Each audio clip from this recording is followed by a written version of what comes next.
दोस्तों नमस्कार। National news room में आपका मैं स्वागत करता हूं। आज पॉलिटिकल इनसाइट का ये नया एपिसोड मैं शुरू कर रहा हूं। इसमें हम चर्चा करेंगे राजनीति की अंतर्दृष्टि, यानी राजनीति के अंदर क्या चल रहा है, सामने तस्वीर क्या नज़र आ रही है, इसके पीछे क्या कहानी है, इस पर हम चर्चा करेंगे। टीवी चैनल आप लोग भी देखते होंगे और जो तस्वीर निकल कर आती है उसमें कई बार आप सोचते होंगे कि क्या ये सच है। क्योंकि राजनीति में जब तक बयानबाजी नहीं होती, कोई पुष्टि नहीं हो जाती, हम उसको सिर्फ अफवाह ही मानते हैं, क्योंकि इसकी पुष्टि होना स्वाभाविक होता है। तो दो चीज़ें निकलकर सामने आई इस हफ्ते। वो हमने ये देखा कि प्रधानमंत्री नरेंद्र मोदी नागपुर पहुंचते हैं, आरएसएस के मुख्यालय पहुंचते हैं, मोहन भागवत से मुलाकात होती है। प्रधानमंत्री बनने के बाद कहा जाए कि आरएसएस मुख्यालय में पहली बार कोई प्रधानमंत्री पहुंचे हैं वो नरेंद्र मोदी पहुंचे हैं, और लंबे अरसे बाद पहुंचे, जब उनका तीसरा कार्यकाल प्रधानमंत्री का प्रारंभ है। इस दौरान मोहन भागवत और प्रधानमंत्री की बातचीत भी होती है। बातचीत के बीच में शिवसेना, पुरानी शिवसेना कहा जाए, उद्धव ठाकरे गुट, जिस हम ठाकरे जी से ही पहचानते हैं शिवसेना को फिलहाल, तो ये माना जाए, तो वहाँ पर संजय राउत हैं जो प्रवक्ता शिवसेना के हुआ करते थे।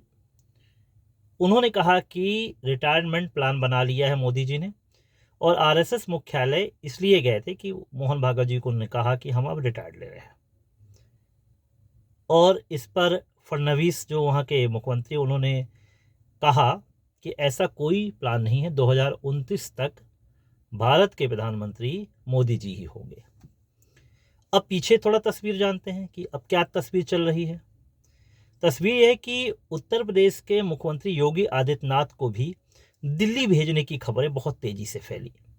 चारों तरफ हमने देखा कि बाबा जी को दिल्ली भेजा जा रहा है। उनके ही एक विधायक हैं जो केशव मौर्य गुट से ताल्लुक रखते हैं, ठीक है, समर्थक सभी के होते हैं, गुटबाजी होती है। उन्होंने कहा कि बाबा को दिल्ली भेज देते हैं और केशव जी को उत्तर प्रदेश की कमान दे देते हैं। ये बातें निकल के आई, कहा जाने लगा।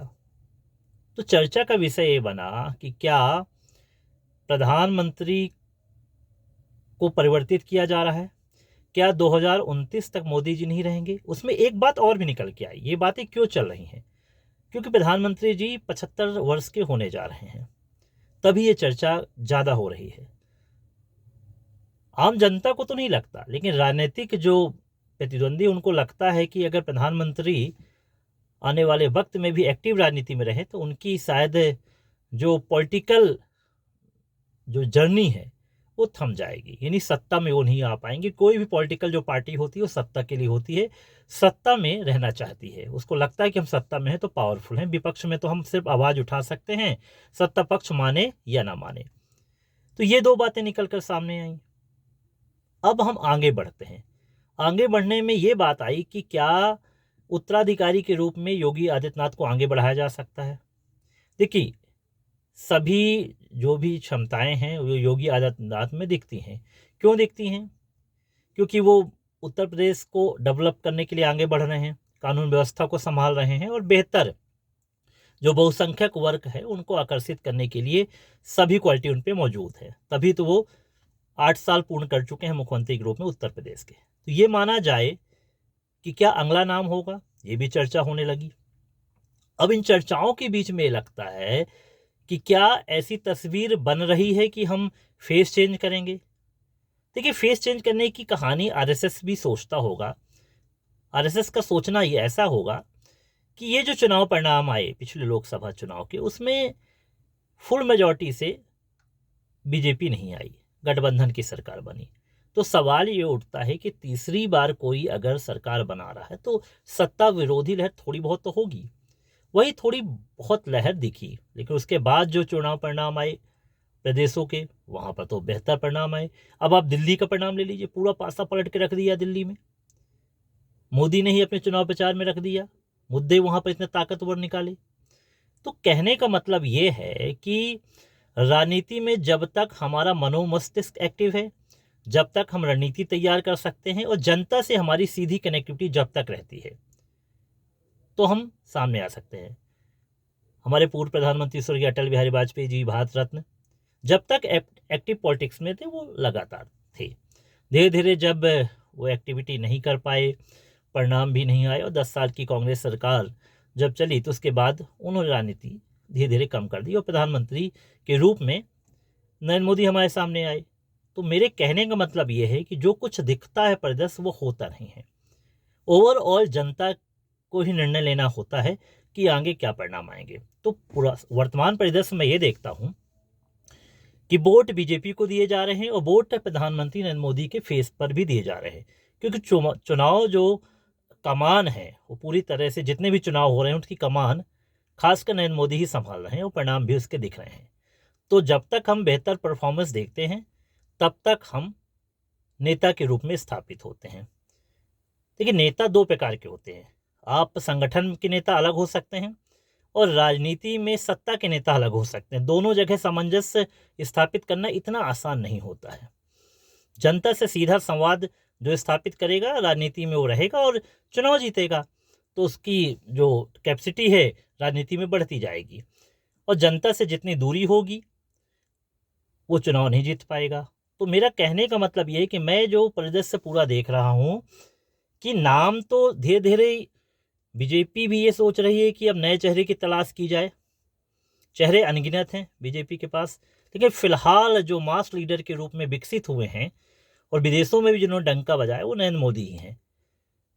तो बीजेपी ये सोच रही कि अगला चुनाव अगर प्रधानमंत्री पूरी तरह से एक्टिव हैं, जो कि 2029 में होंगे, तकरीबन उनकी उम्र के लिहाज से देखा जाए तो 79-80 साल की उम्र तक पहुंचेंगे। तो 5 साल अगर अभी जिस तरह से उनकी कद काठी, एक्टिविटी, फुर्तीले हैं, तमाम चीज़ें हैं, तो वो लॉन्ग जर्नी कर सकते हैं। तो 5 साल के लिए और प्रधानमंत्री हो सकते हैं, भारत की जनता चाहेगी तो। और विपक्ष को ये मौका मिलता है कि अगर प्रधानमंत्री बैठ जाएंगे तो हो सकता है हमें मौका मिले, कोई नया नेता उनकी तरफ से आए तो उतनी कैपेसिटी से आगे ना पाए, उसको समझने को मौका मिले तो हमारे अच्छे परिणाम आ जाए। तो दोनों तरफ से बातें तो हो रही हैं, लेकिन फिलहाल की ये तस्वीर हो रही है कि मैं देखता हूँ कि योगी आदित्यनाथ अभी दिल्ली नहीं पहुंच पा रहे हैं, अभी बीच में तो नहीं होने वाला, और 2029 तक प्रधानमंत्री को भी अलग नहीं किया जाएगा, ये मुझे लगता है। तो ये यहाँ तक आएगा। हाँ, तब हम देखेंगे 4 साल वाली क्या स्थिति होगी, अगला चुनाव वो लड़ेंगे कि नहीं लड़ेंगे, उनकी एक्टिविटी, क्योंकि 4 साल का समय काफ़ी होता है।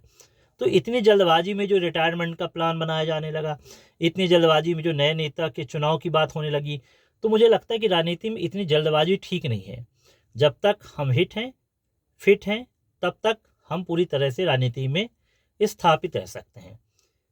तो इनसाइड स्टोरी मतलब मुझे जो दिखता है पॉलिटिकल साइड में कि अभी फ़िलहाल कोई भी चेंजेस नहीं होने वाला है और भारत की राजनीति में जिस तरह से कार्य चल रहे हैं, केंद्र में नरेंद्र मोदी और यूपी की सत्ता पे बाबा जी मतलब हमारे योगी आदित्यनाथ जी पूरी तरह से एक्टिव रहेंगे। तो पॉलिटिकल सिनेरियो जो चल रहा है उसमें पॉलिटिकल जो इनसाइट कहें हमने, जो इसमें पहला एपिसोड हमने नेशनल न्यूज़ में ये प्रसारित किया है, हर एक दिन कोशिश करेंगे कि पॉलिटिकल क्या चला उसकी आंतरिक स्टोरी आपके समक्ष रखें, जिससे कि भारतीय राजनीति में तमाम चीज़ें आप भी समझ जाए। तो आप इंतज़ार करिएगा हमारे अगले वीडियो का। नमस्कार।